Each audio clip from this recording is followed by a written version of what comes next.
Whatever circumstance, and if you could sort of list the circumstances that would be appropriate to use the types of functional training we use in the course.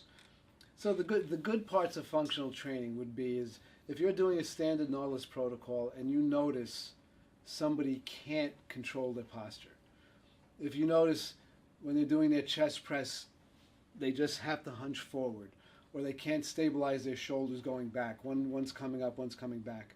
Now would be the time to try to learn a little bit more about stabilization of the shoulder girdle.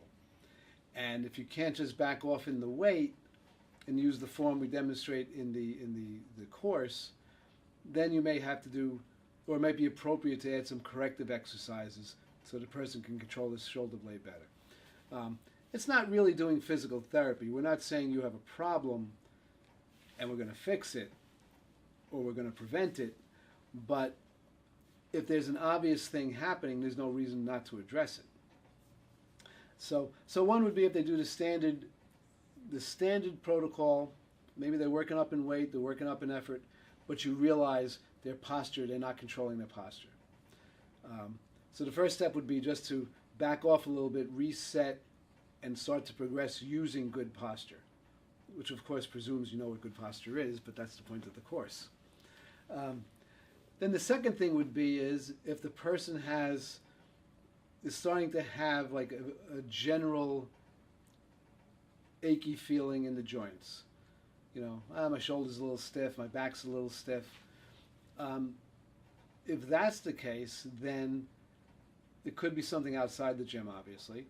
But if they combine that complaint before it becomes a full-on injury, combine that complaint with not using stabilization on the basic Nautilus protocol, well, now would be a good time to say, okay, maybe we have to work on the stabilization things.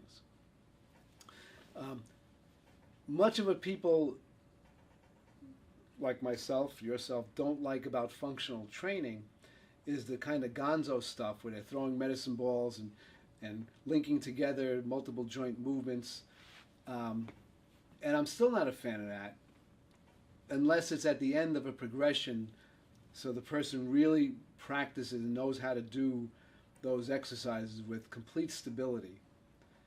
Okay? And then for a short period of time out of the year, a month or two out of the year, say, out of a year of steady training, then you are ready to do that type of thing. Mm. Where I think it falls apart commercially is that people are trying to do those gonzo things in a class multiple times a week, year round.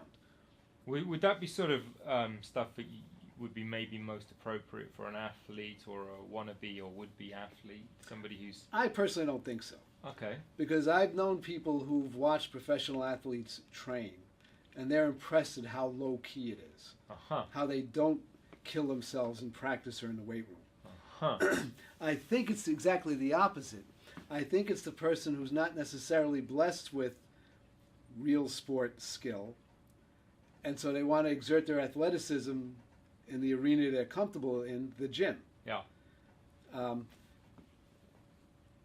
So, you know, if you can't throw a baseball, but you can do a push-up or you can heave a kettlebell, do you go out and practice baseball more?